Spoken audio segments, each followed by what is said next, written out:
जेन alpha के प्रदर्शन पर अब कार्रवाई होने लगी है। बताइए, हम जेनजी की बात कर रहे थे। सांसद जी जेनजी में फंसे हुए हैं, यहां जेन अल्फा प्रदर्शन कर रहा है तो कार्रवाई हो जा रही है। एक तरफ तो जेनजी का आंदोलन देश में छाया हुआ है, जंतर मंतर पर हुए छात्र आंदोलन की गूंज पूरे देश में सुनाई दे रही है। लेकिन भाई साहब, इनके बाद वाली पीढ़ी को भी हल्के में मत लीजिएगा।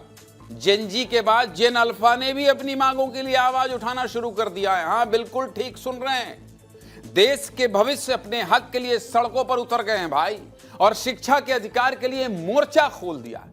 छत्तीसगढ़ के शक्ति जिले से छात्रों के हक की लड़ाई और जिला प्रशासन की लापरवाही का मामला सामने आया है। जंतर मंतर में आपने जेनजी की ताकत देखी थी, अब छत्तीसगढ़ में आपको जेन अल्फा की ताकत दिखाता हूं। देखिए खबर, यह तस्वीर देखिए। हाथ में ना तो कोई राजनीतिक झंडा है और ना ही कोई बड़ा एजेंडा है। हाथ में सिर्फ एक मांग है, हमें हमारा शिक्षक दो, हमें हमारी पढ़ाई दो।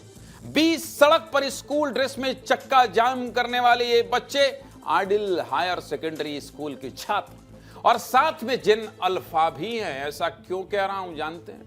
क्योंकि ये बच्चे अभी 8वीं 9वीं क्लास के छात्र हैं और ज्यादातर साल 2009 के बाद पैदा हुए हैं, जो जेन अल्फा की कैटेगरी में आते हैं। जेनजी नहीं है।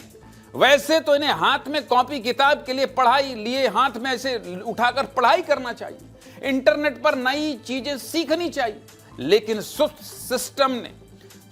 सिस्टम ने इन्हें प्रदर्शन करने के लिए मजबूर कर दिया है। तभी तो इन छात्रों ने अपनी स्कूल में ताला लगा दिया है भाई, और क्लासरूम से बाहर आकर जिम्मेदारों को जगाने की कोशिश कर रहे हैं। और इसके पीछे की वजह क्या है जानते हैं? इन बच्चों को विज्ञान जैसे जरूरी विषय का ज्ञान नहीं मिल रहा है। छात्रों का आरोप है कि बायोलॉजी की टीचर चंद्रकला गबेल मनमानी कर रही, 2 महीने से इनकी रेगुलर क्लास नहीं ले रही और हफ्ते में सिर्फ 2 दिन ही पढ़ाने के लिए कह रही, जिसकी वजह से कोर्स छूट रहा है और बच्चों पर फेल होने का खतरा मंडरा रहा है। बताइए, जेन अल्फा, इनको पता है कि हमारी क्लास नहीं लग रही, हम फेल हो जाएंगे। जिसके बाद क्या हुआ? जिसके बाद आक्रोशित छात्रों ने नारेबाजी करते हुए चक्का जाम कर दिया और बायोलॉजी के शिक्षक को हटाने की मांग कर रहे हैं। हमारे सहयोगी राकेश साहू ने मौके पर जाकर छात्रों से बातचीत की। बच्चे कितने परेशान हैं, राकेश की रिपोर्ट दिखाता हूं आपको, देखिए।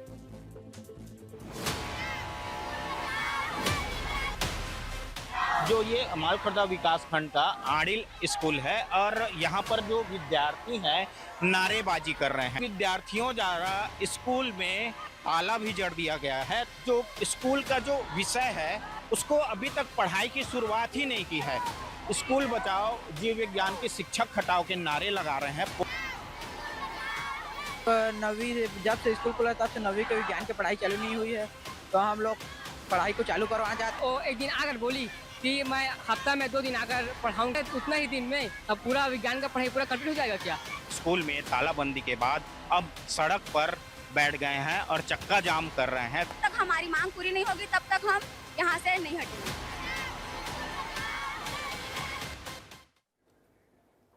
छात्रों का आरोप गंभीर है। ऐसे में हमने स्कूल प्रबंधन और बायोलॉजी टीचर से बातचीत की। मामले को लेकर तत्कालीन प्रभारी प्राचार्य ने कहा कि साइंस टीचर की शिकायत को लेकर कलेक्टर और डीईओ को आवेदन दिया जा चुका है, लेकिन डीईओ अभी निरीक्षण करने ही नहीं आए, कभी नहीं आए।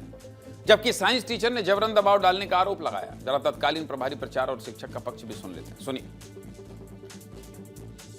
जो विज्ञान शिक्षक क्योंकि आज के डेट में हमारे विद्यालय में एक हैं, उनको हमने 4 पीरियड पढ़ाने को दिया, लेकिन आज तक उन्होंने एक कक्षा को बिल्कुल नहीं पढ़ाई। 4 पीरियड पढ़ाकर वेट ज्यादा हो जा रहा है, बोले चलो हम मान्य कर लिए, 2 पीरियड दे दिया गया। बावजूद भी उन्होंने 2 पीरियड में एक 9th नहीं पढ़ाऊंगी, मेरा ये क्लास नहीं है। धमकी दे रही है कि मैं आप लोगों को मेरा साथ नहीं दोगे तो मैं आपको प्रोजेक्ट नंबर, प्रैक्टिकल नंबर कम तो कर दूंगी। और डीओ और कलेक्टर को हमने 4 बार आवेदन सर्कुलेट कर डाले कि मार्गदर्शन देने की कृपा करें।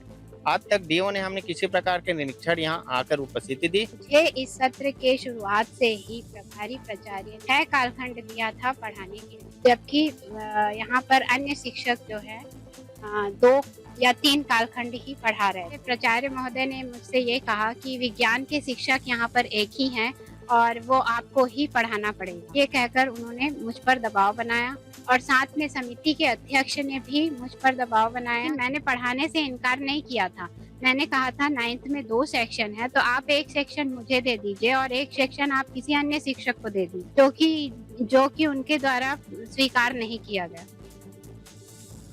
छात्रों को विज्ञान की शिक्षा नहीं मिल पा रही है और शिक्षक आरोप खेल रहे हैं। दूसरी तरफ करीब 10 घंटे के प्रदर्शन के बाद प्रशासन जागा और मामले में एक्शन लेते हुए प्रभारी प्राचार्य देव कुमार साहू को पद से हटा दिया गया, जिसके बाद शाम में छात्रों ने प्रदर्शन खत्म किया।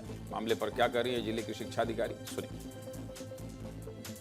स्कूल के बच्चे लोग एक शिक्षिका को वहां से हटाने की मांग को लेकर के प्रदर्शन कर रहे थे और उनकी ये जिद थी कि नहीं, तत्काल उस टीचर को वहां से हटाया जाए। कारण पूछा तो उन्होंने कहा कि 2 महीने हो गए हैं और 2 महीने से इसने विज्ञान की विषय की पढ़ाई शुरुआत नहीं की। जब मैडम से इसकी जानकारी जाननी चाहिए तो मैडम ने ये कहा कि यहाँ 20 शिक्षक है, किंतु सिर्फ मैं ही एक ऐसी हूँ जिसको 4 विषय पढ़ाने के लिए दिए गए हैं। 29 या 30 जुलाई को एक शिकायत आई थी, उसके एवज में ऑफिस से 4 तारीख को एक जांच टीम का गठन कर दिया गया है, जिनको 1 सप्ताह के अंतर्गत जांच की रिपोर्ट देने के लिए।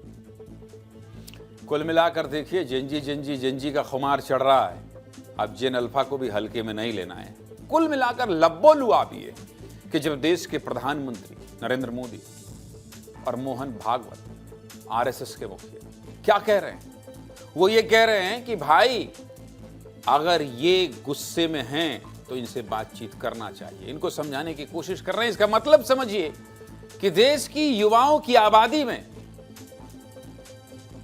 एक सोच समझ पैदा हो गई है सवाल पूछने की, और सवाल पूछे जा रहे हैं और उसी का नतीजा है कि देखिए अब अल्फा भी सवाल पूछ रहे हैं और कह रहे हैं, पर सवाल ही नहीं पूछ रहे हैं, अपनी मांगों पर कार्रवाई करवा ले रहे हैं 1 दिन के अंदर। इन आंदोलनों से नई राह मिली है इन बच्चों को।